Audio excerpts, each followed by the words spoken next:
Boa tarde, companheiros e companheiras. Seguinte, gente, o Lula deu uma declaração comparando o governo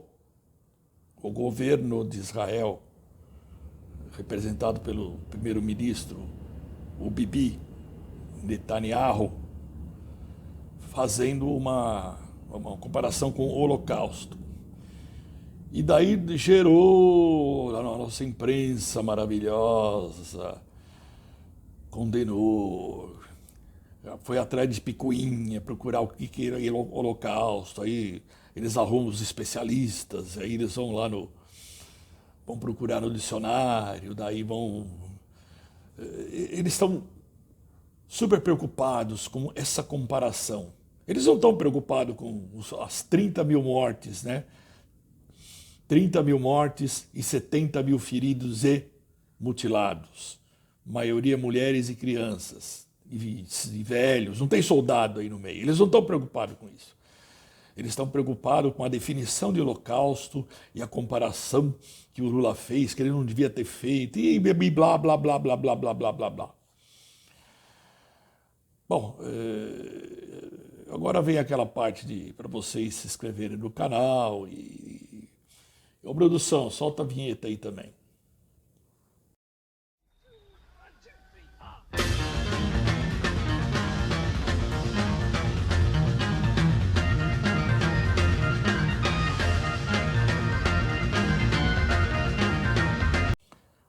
O principal opositor russo, chamado Alexei Navalny, ele morreu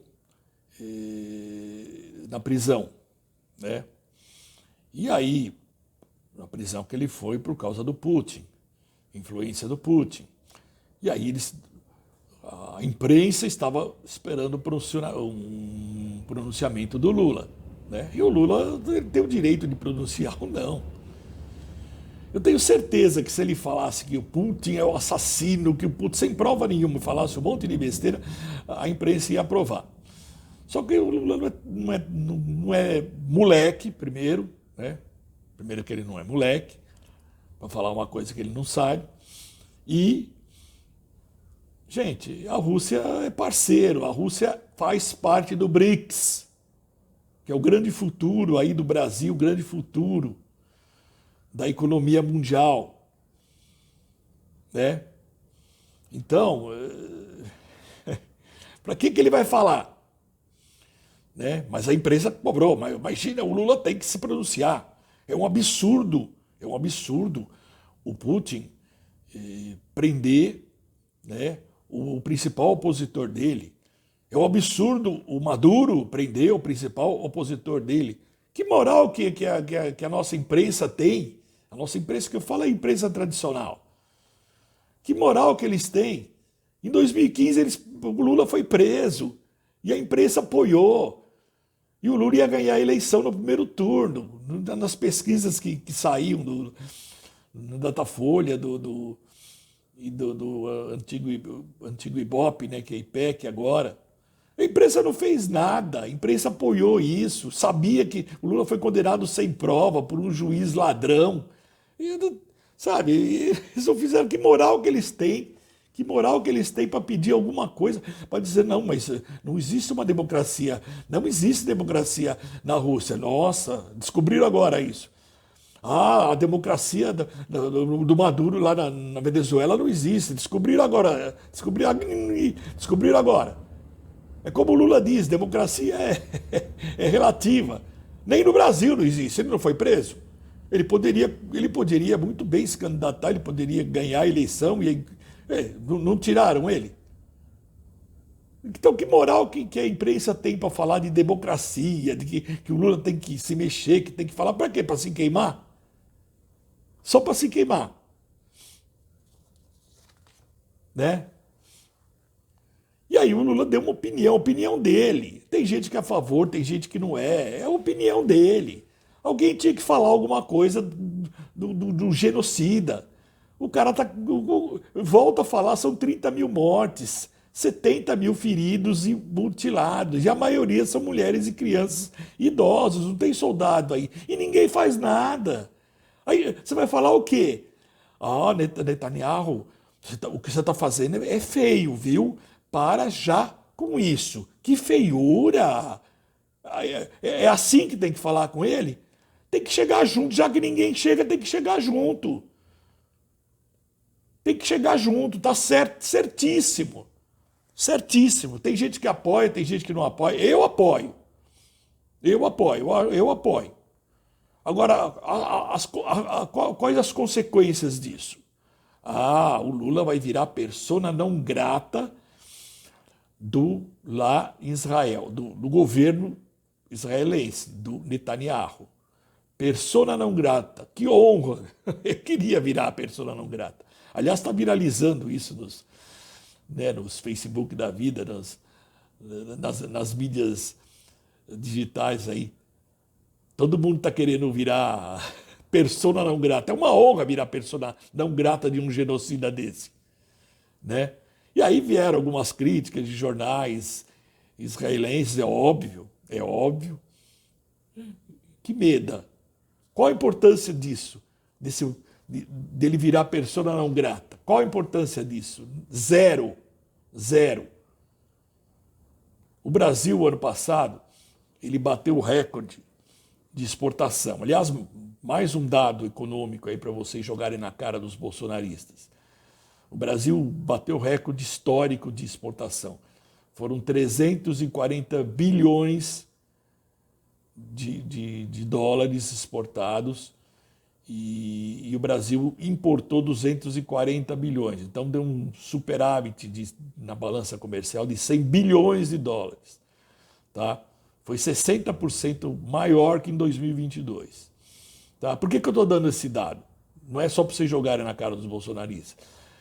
Israel importa do Brasil, ou seja, o Brasil exporta para Israel 662, exportou, né, em 2023, 662 milhões de dólares, ou seja, 0,2% do valor total das exportações, ou seja, é arredondamento. Se Israel chegar a falar, eu não vou comprar mais nada do Brasil, não vai mudar nada. Em compensação, o Brasil comprou, acho que é 1 bilhão e 200 milhões. O Brasil compra o dobro do que ele vende. Então, se Israel, se tiver algum problema, que eu duvido que tenha, se tiver algum problema econômico aí, alguma sanção econômica, quem vai sair perdendo será Israel, não o Brasil. Tá? E aí repercutiu aqui no Brasil, é óbvio, a oposição caiu de pau. Isso é claro, qualquer coisa que o Lula fala, eles vão cair de pau. É normal, é oposição é para isso mesmo. Ah, o Boulos, foram perguntar para ele, o Boulos, o Gustavo, o Guilherme Boulos, foram perguntar para ele. E ele falou que ele não tem nada a ver com isso, o negócio dele é ser prefeito e tal. Isso é uma sacanagem, porque ele está contra o Lula, ele está a favor. Ele está certíssimo. Para que ele vai se meter nisso? Se ele for a favor, vão cair de pau. Se ele for contra, vão cair de pau. Então, para que ele vai fazer? Para que ele vai se meter? Está certíssimo. Isso chama-se ganhar a eleição. Parabéns, seu Boulos. Eu faria a mesma coisa. Por que eu vou me meter? Né? E aí, claro, os Estados Unidos vai falar, é óbvio que os Estados Unidos vai ser contra, é óbvio que ele vai falar alguma coisa, não tem como, né? Ele óbvio que ele vai falar. Agora, se ele tivesse feito a lição de casa dele, o seu Biden, não precisaria nada disso. Essa guerra já tinha, esse extermínio, isso aí não é uma guerra, né? Guerra é quando você tem um contra o outro, isso aí é um extermínio. Esse extermínio já teria acabado. Né?